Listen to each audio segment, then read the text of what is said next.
I used to be a radiographer. I know about radiation and I know about energy. I used to work for the NHS in the UK, and then I worked for a medical industry for 18 years, not big pharma. I worked for a medical equipment company. I've known about medical corruption since the early 90s.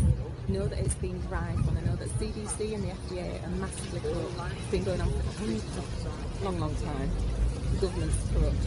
But what's more relevant for me at the moment is that I retrained doing energy medicine. I'm an energy medicine practitioner, and as part of my job, with the equipment that I use, I can test whether people's bodies are suffering from radiation stress. And from around about February, March time, when there was the peak of the so-called pandemic, every single person, including myself, my own family, my own children, every single person I was testing was off the scale for radiation stress. I've never seen anything like it. It was as if we'd all been in some kind of Chernobel disaster. And all the symptoms of COVID, where people were getting ill and dying during the sort of peak of the pandemic, were related to radiation issues. That's why people were saying it's not viral pneumonia. The guy in the hospital in New York was saying that it was more like altitude sickness, because people had hypoxaemia, where their saturation levels were down in the 40s and 50s, whereas it's usually unusual for it to even be down to about 92, and then it's normally a problem. But the blood was just not had no oxygen in it, and that's because the radiation damages the red blood cells, so the red blood cells cannot absorb oxygen, and that's why the ventilators were not working when they were trying to ventilate people in northern Italy and in other parts like in New York. None of this is to do with a virus. It's not a virus, it's to do with a radiation attack. And the radiation attacks the lungs. It also attacks other parts of the body, but the lungs are delicate tissue, so they get affected quickly. It can have long-term effects, because then you can get scarring on the lungs, so possibly too. Maybe 6 months later, people can still have breathlessness issues because of the initial radiation attack. There's also issues to do with it affects the bacterial flora in the body, because the radiation sort of imbalances the body, so people end up suffering with IBS-type symptoms and parasites and cystitis. Loads of people with kidney infections and cystitis, that's linked to radiation, and skin problems and hair loss and tinnitus and loss of taste, loss of smell. They're all the effects of radiation. And if people start reading up on radiation sickness or radiation pneumonitis, radiation exposure, then you'll realise that all the stuff to do with COVID, it's all the same thing. And the COVID virus is just a smoke screen. You need to ignore the fact that people are going about a virus. It's not contagious, even though WHO has said that it's not contagious.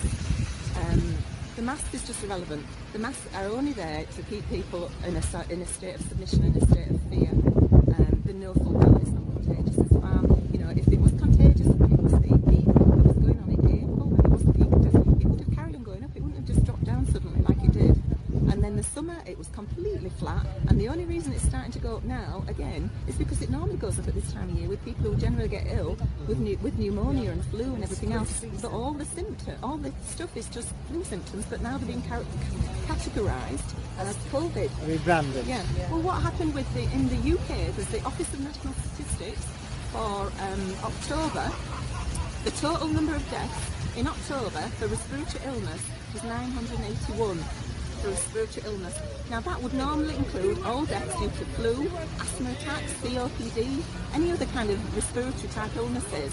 But for this year, for October, 978 out of 981 have been categorised as COVID. And only 3 have been categorised as anything other than COVID. So just 3 guys got flu and pneumonia or maybe it's COPD or a massive asthma attack. Yeah. So 3 people out of all that died of anything other than out COVID. of 67,886,000. That was the UK statistics for October for respiratory deaths. Right? And so if people don't think that the figures are being manipulated and it's just scaremongering to keep people in a state of fear. Yeah, and there's fear. People need to overcome the fear and get rid of this sort of state of hypnosis that people are under, which is all part of the government and the mainstream media that are doing it. And it's all because it's an election year as well, and they're trying to bring down Trump, because he's the one that's trying to stop them. Where can we find more information about what you're doing? Have you got a channel, or because people are interested with what you're saying? Maybe they are, but I've had to keep fairly low profile with what I do, because otherwise people like me get attacked, and like homeopaths get attacked, like herbalists get attacked.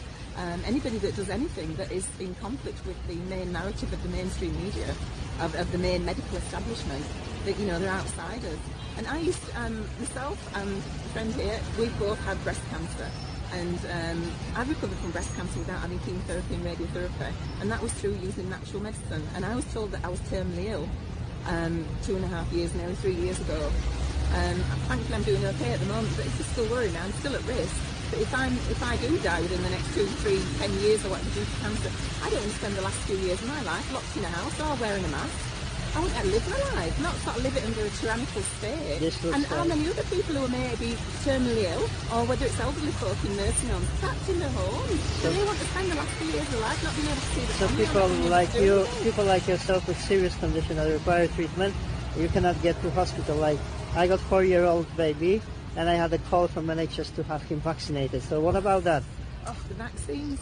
There's dubious proof with vaccines, and the doctors are taught. But what I'm just pointing is the focus. So like 4-year-old baby can perfectly cope with getting the infection, while you need medical help as now, and you can't get it, but they are taking time to call for somebody who doesn't need it. But also what you've got to remember is your diet. Your diet is very important. They are feeding us absolute rubbish. You need to be on a good diet, and that includes fresh fruit, organic, but it's impossible for a lot of people. But you must thoroughly wash all your fruit and vegetables, and you should have lots of vegetables.